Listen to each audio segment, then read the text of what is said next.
Quarto aspecto muito positivo que nós percebemos no capítulo 15, verso 20, é que ele foi juiz em Israel. Poucas pessoas comentam esse fato, mas por 20 anos ele deteve a maior patente do judiciário da nação de Israel, que na época tinha alguns milhões de pessoas.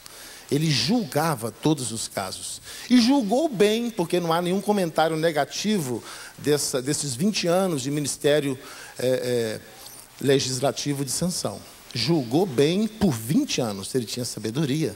Embora não houvesse se formado no mundo acadêmico, que muitos se formaram, para exercer o juízo assim. Uma outra característica muito positiva é a sua força. Proverbial, a força de Sansão, o homem mais forte do mundo. E eu não sei quantos nós teríamos aqui que teriam uma força assim como Sansão teve.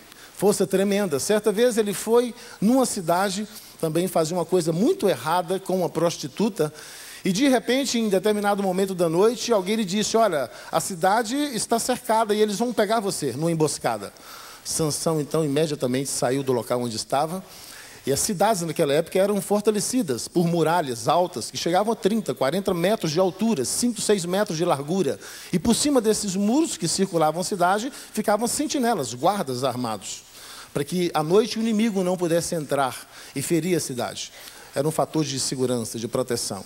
Sansão chegou aos portais daquela cidade, que devia ter uns 15 a 20 metros de altura, madeira maciça, com ferro derretido, e arrancou esses portões gigantescos que pesavam toneladas. E arrancou-os com os ferrolhos e com os umbrais. Colocou sobre seus ombros e caminhou dezenas de quilômetros e subiu uma grande montanha, que fica de frente do Monte Hebron. E lá em cima jogou aqueles portões. Mas, lamentavelmente, como nós dissemos no início, a vida de Sansão não foi só glória. Sansão também enfrentou um lado escuro da vida e muitas dificuldades, as quais eu e você também passamos a cada momento. Por exemplo, alguns aspectos negativos na vida de Sansão foi a sua associação com os idólatras. O capítulo 13 de Juízes, no verso 25, nos diz que Sansão entrava em relacionamento com as pessoas de Zorá, que eram filisteus rebeldes e que não temiam nem reconheciam o Deus de Israel. Uma escritora inspirada por Deus, norte-americana, nos diz em seu livro Patriarcas e Profetas, na página 600, o seguinte: achando-se Sansão na cidade de Zorá, veio a travar amizades com jovens ímpios, e sua influência obscureceria seu caráter para sempre. Poder da influência.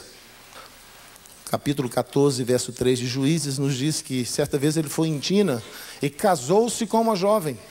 E o seu pai e a sua mãe haviam dito: Sansão, será porventura que não há entre Israel tantas princesas lindas e maravilhosas?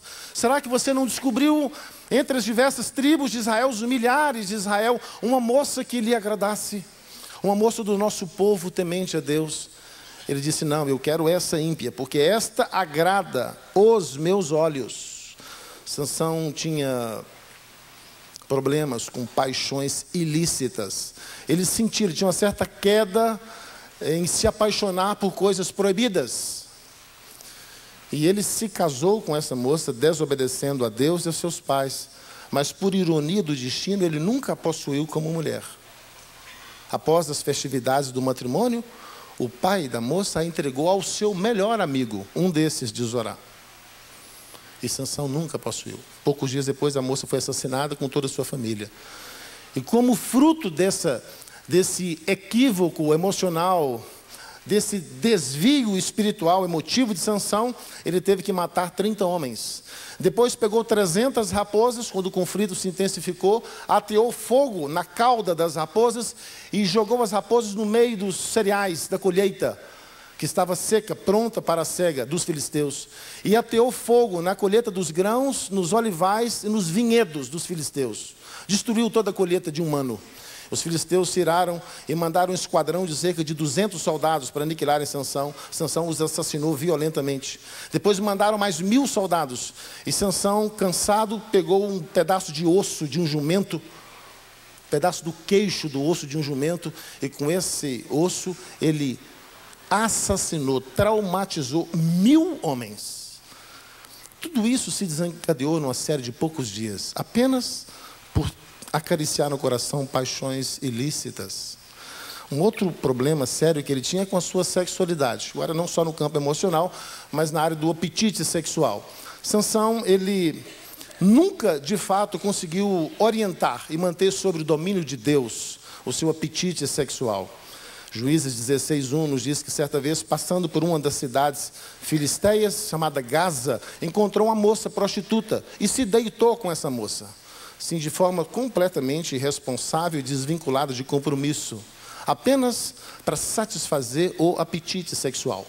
Essa coisa maravilhosa e espetacular que Deus colocou no seu e no meu coração, mas que, se não for administrada pelo poder de Deus, pode trazer e tem trazido sérios transtornos a muita gente boa por aí, inclusive a Sansão. Acredito que hoje eu esteja falando para alguém que olha para dentro de si e também não está gostando do que vê. Tantos dons, tantos talentos, tantas janelas de oportunidade que se abriram aqui e acolá. E, no entanto, você ainda não aconteceu. Sabe, amigo, quando tudo parece perdido, pode ser o grande momento da virada. Sabe, amiga, quando tudo ao seu redor parece desmoronar-se aos pedaços, quando tudo é trevas, na solidão da cegueira, quando suas forças parecem ter se esgotado, quando você já não pode ver mais a luz, quando o peso da consciência o acusa de um erro cometido no passado, e você sente que dali para frente é seu dever beber aquele cálice amargo. Afinal de contas, a primeira parte da vida a gente passa semeando, e a segunda parte colhendo aquela messe. E você sente que agora colhe aquela semente que um dia voluntariamente você semeou. Sansão clamou ao Senhor e disse: Senhor Deus, peço-te que te lembres de mim e dá-me força só desta vez. Ó Deus, para que eu me vingue dos filisteus, ao menos por um dos meus olhos. Vários anos Sansão passaram moendo aqueles grãos, sendo humilhado, escarnecido, cuspido pelos seus inimigos. Um dia os filisteus resolveram fazer uma grande confraternização, uma grande festa, uma celebração do poderio político da Filisteia sobre as outras nações vizinhas. Então chamaram os grandes comandantes dos exércitos assírios e alguns amigos coligados com a potência filisteia. Cerca de 3 a 4 mil homens de poder estavam naquele palácio real. Bebiam e estavam com muitas mulheres que dançavam. Estavam comemorando as vitórias do deus Dagon, o deus deles. E na cultura oriental, quando um povo vencia o outro povo, o deus desse povo vitorioso era superior ao deus do povo derrotado. E naquela noite a comemoração é o seguinte: Dagon é mais poderoso que Jeová. E a prova nós iremos mostrar agora. E o rei então pede para os seus empregados trazerem Sansão nas correntes.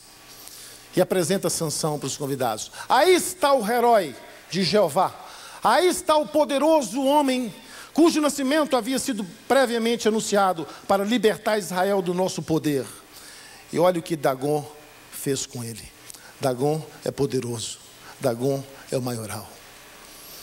Até aquele momento Sansão havia se calado e sucumbido à sua dura e triste sina de colher uma semente outrora semeada em desatino. Mas quando o nome de Deus foi humilhado, Sansão começou a pensar da causa do prefeito pela primeira vez ao longo de muitos anos. Ele então entendeu que as decisões equivocadas que então fizera, num passado distante, não havia somente trazido vergonha e opróbrio para si mesmo, para sua família ou para o seu povo, mas havia lançado opróbrio e descaso contra o seu próprio Deus.